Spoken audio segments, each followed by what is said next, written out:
Hola, humano, bienvenido a un vídeo de Marginal Media. Hoy quiero que charlemos un rato, que hablemos sobre la ignorancia, la manipulación y la mentira. Os recomiendo verlo hasta el final, y si por algún motivo no podéis verlo, siempre podéis escucharlo como si fuese un podcast.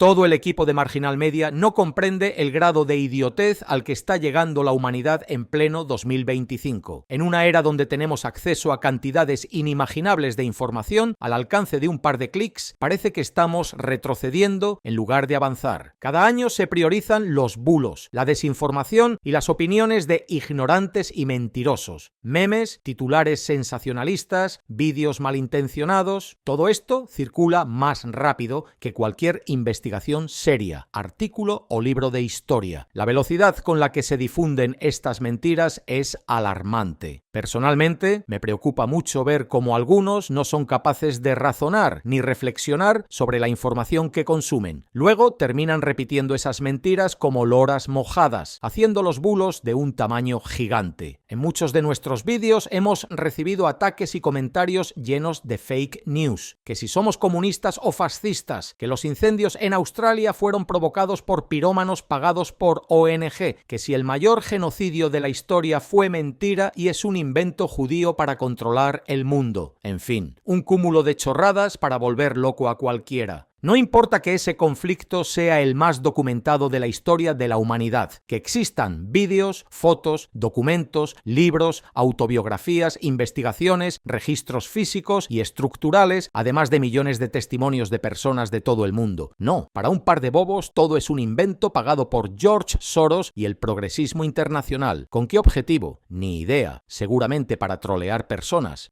Y así nos encontramos con un montón de historias y comentarios que, siendo sinceros, nos hacen perder un poco la fe en la humanidad. El último espectáculo lo protagonizan organizaciones y partidos políticos de ultraderecha que, para que no se les relacione con el nazismo, ahora dicen que aquel movimiento político era dizque socialista y comunista. El señor Elon Musk, alabado por muchos como un dios humanado, replica exactamente lo mismo que estos partidos. Obviamente es ridículo, pero hay personas que se tragan esa mentira gigantesca con patatas y mayonesa. El objetivo es desligarse de ese oscuro partido para ganar votos y presencia política. Y bueno, desligarse no está mal. Dudo que esos partidos quieran montarse en el poder para crear un exterminio. Pero, por supuesto, no son las formas. No cuando se están cagando en la memoria de millones de víctimas. No cuando deforman la historia de uno de los episodios más atroces del mundo. Una de esas voces falaces es la de la ultraderechista Alice Weidel, candidata a canciller por el partido Alternative für Deutschland. El pasado 9 de enero, en conversación con Elon Musk, sostuvo la misma tesis. Según sus palabras, Hitler no era de derechas, sino todo lo contrario, socialista y comunista. Declaraciones a las que Musk le siguió el juego. Por supuesto, ellos saben que no es así. No son una bola de idiotas como los que los siguen. Ellos lanzan esa burda y gigantesca mentira porque les beneficiará en las elecciones y les hará ganar una horda de fanáticos que realmente se creen semejante despropósito. Así que aquí estamos, en pleno 2025, teniendo que explicar cosas que ya estaban más que claras hace décadas.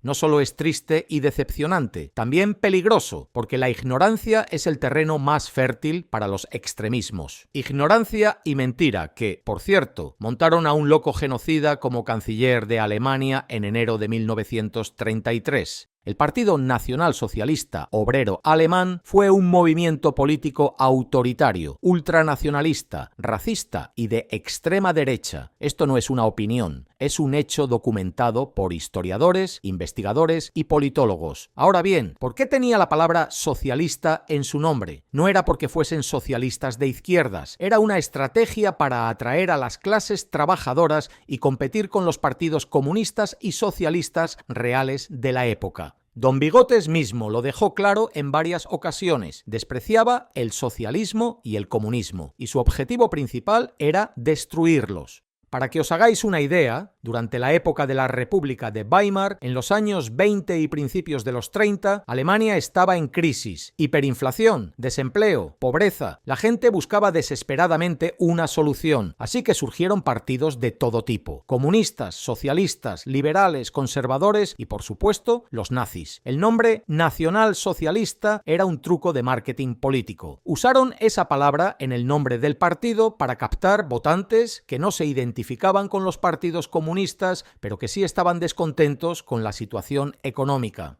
Así que no, que en su nombre diga nacional y socialista no los hace de izquierda. Así como el repollo no es dos veces pollo, ni los osos hormigueros son realmente osos, la República Popular Democrática de Corea realmente democrática, ni el gato hidráulico maulla ni araña muebles. Ahora bien, ¿qué hizo el partido genocida cuando llegó al poder? ¿Repartió los medios de producción entre los trabajadores? ¿Estableció una economía comunista? ¿Socializó las tierras y las industrias? No. Lo que hicieron fue todo lo contrario: consolidar un modelo capitalista autoritario, donde las grandes empresas y los industriales tenían un papel clave en el desarrollo del país. Empresas como Krupp, IG Farben o Volkswagen se beneficiaron enormemente del régimen, ya sea mediante contratos estatales, trabajo forzado o ambas cosas. ¿Eso os suena a comunismo o socialismo? A nosotros, desde luego, no. En el libro autobiográfico del dictador, escrito en 1924, menciona en numerosas ocasiones su desprecio hacia el comunismo. En el capítulo sobre su experiencia en Viena, afirma: en aquella época abrí los ojos ante dos peligros que antes apenas conocía de nombre: el marxismo y el judaísmo. Albert Speer, ministro de Armamento y Producción de Guerra y amigo personal del dictador, afirmó en sus memorias escritas en 1969: nos había convencido de que debíamos desterrar el peligro del comunismo. En un texto del genocida de Hans Frank del año 1943, cuyo título deliberadamente omitiré, increpa a los judíos acusándolos de ser comunistas y bolcheviques. Este escrito puede consultarse en la página web de la Universidad de Colonia, donde está escaneado para quienes crean que es un invento de los progresistas del siglo XXI. Asimismo, en un libro del demente de Himmler, publicado en 1931, también se arremete contra los comunistas. En febrero de 1933, Don Bigotes pronunció un discurso junto a su ministro de propaganda en el Sportpalast de Berlín. En aquel evento, las pancartas proclamaban: Macht Deutschland Marxismus frei. Der Marxismus muss sterben, damit die Nation wieder auferstehe. En castellano: liberemos a Alemania del marxismo. El marxismo debe morir para que la nación pueda resurgir. Vídeos documentales de ese día están disponibles en internet para quienes quieran pruebas visuales. En uno de esos vídeos, alrededor del minuto 49, se escucha al dictador decir: nunca me desviaré de la tarea de erradicar el marxismo y sus efectos secundarios en Alemania. 10 años después, en 1943, Goebbels conmemoró ese discurso con otro en el que nuevamente despotricó contra el comunismo. Ese vídeo también puede encontrarse en línea. Cuando Don Bigotes ya era canciller, el siguiente paso para consolidar su poder supremo fue eliminar a los políticos de izquierda del Parlamento. Usó el incendio del Reichstag de febrero de 1933 como pretexto para acusar a los comunistas de conspirar contra el gobierno. Marinus van der Lubbe, un joven comunista neerlandés de 24 años, fue el chivo expiatorio. Aunque no se ha confirmado su culpabilidad, es probable que no tuviera relación alguna con el incendio.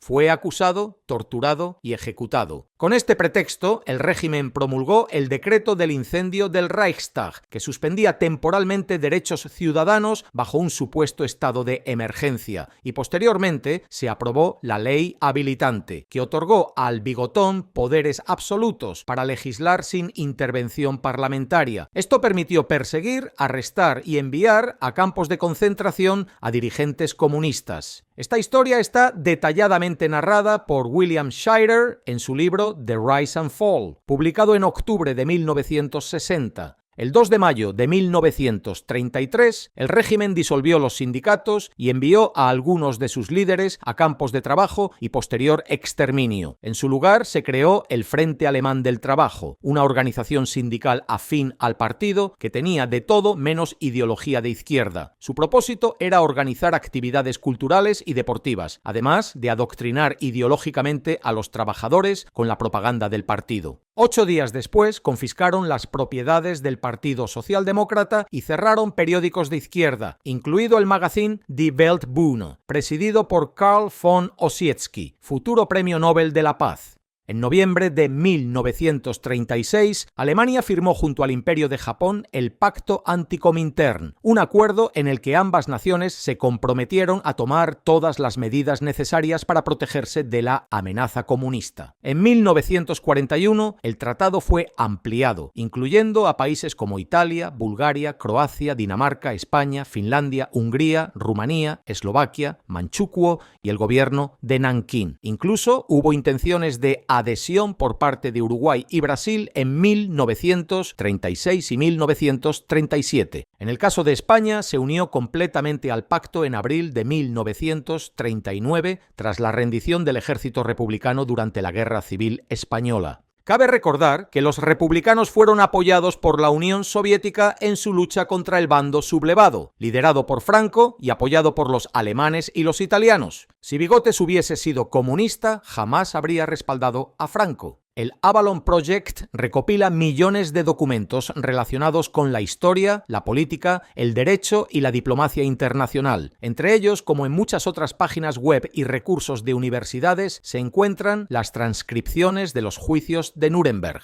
En una de sus secciones pueden leerse las declaraciones de Göring del 14 de marzo de 1946. En ellas afirmó que en 1936 discutió con el dictador su apoyo a Franco en la lucha contra el comunismo. Este respaldo tenía motivos tanto económicos como políticos y además se utilizó para aprobar la recién creada Luftwaffe, la Fuerza Aérea Alemana de entonces. Y como este, existen innumerables ejemplos que documentan el tema. Así que, si alguien os dice que el partido genocida era de izquierdas, podéis estar seguros de que está mintiendo o no tiene ni idea de historia.